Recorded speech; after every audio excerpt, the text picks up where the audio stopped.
What is happening, fishing friends? Welcome to another episode of DEBO'S Fishing. If you are already a subscriber, I want to say thank you. Remember, that is a big part of this series, a thank you back to you all, to engage with me, to get some conversations going.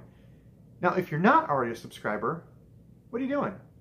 Hit the subscribe button down there. While you're at it, hit the bell so you're notified of any time we have a fish-tastic, fun-filled adventure on my channel. You don't want to miss them. So today, what are we going to talk about? Well, fish food for thought. You know, it's usually something controversial or, you know, something you can have a good debate over. So, you know what, today, let's talk about something that's really controversial today. It's whether or not Han Solo shot first in the cantina. No, I'm kidding. I only said that because Star Wars is coming out, and I could totally nerd out and talk about that for a while, but I'm not going to. I'm going to stick to bass fishing. That's the main fishing that I do. So today, what are we going to talk about? Well, today we're going to talk about something that is actually pretty controversial in the bass fishing community, and that's whether or not big lures catch big fish, or if small lures only catch small fish. So let's think about that. To actually talk about that intelligently, we first have to look at the largemouth bass species, right? So largemouth bass around here in Iowa, I mean a 5-6 pound bass is pretty big. You don't catch those very often. But, you know, down south, the southern strains, Florida, Texas, you know, bass like that get bigger quicker. They're a lot more common. So it really depends on where you're at, what you're fishing for, how fast they're going to grow. But that's completely another subject topic. So the largemouth bass species.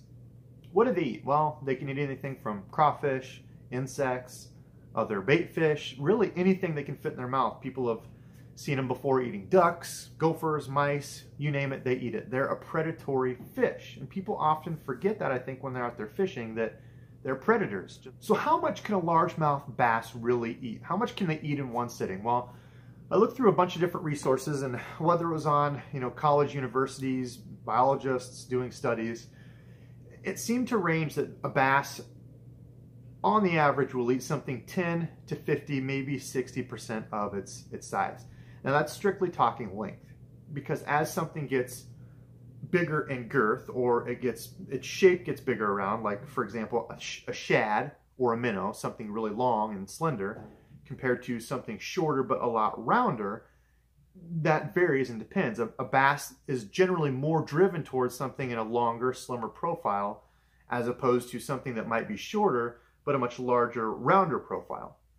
A bass is typically going to eat something in the 20 to 40, 45-ish% range of its body length.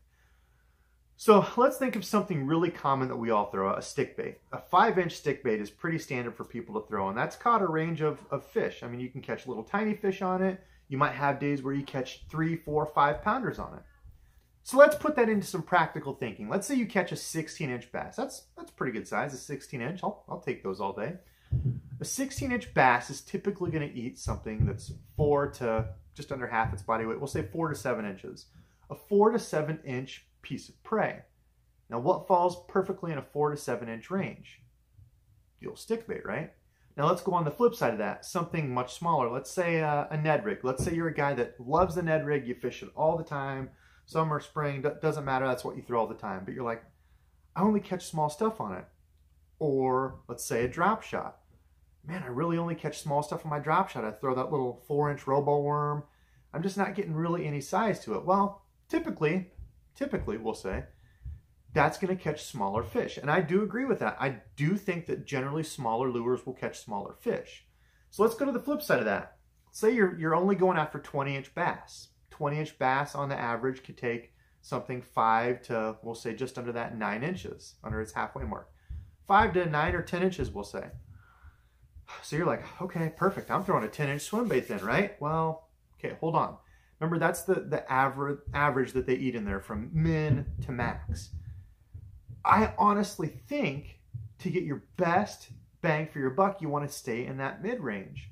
So if something's gonna, if it's gonna eat something 4 to 7 inches or 5 to 10 inches, stick in the middle of that. So if you're going after bigger fish, I think sticking closer to that, maybe 7-inch range, depending on how big the lure is you're fishing. Or if you're going after, something smaller, it's a pond full of 16-inch bass, staying maybe to that 5, 6 inch range. There's no sense in throwing a 2-inch Ned rig and catching all the 10-inch bass when you could bump up to something bigger and catch, on average, a bigger fish. Now, I want to add something to that theory, though, before I have those guys out there scratching their heads right now saying, what is this guy talking about? I'm going to kick those stupid glasses off his face.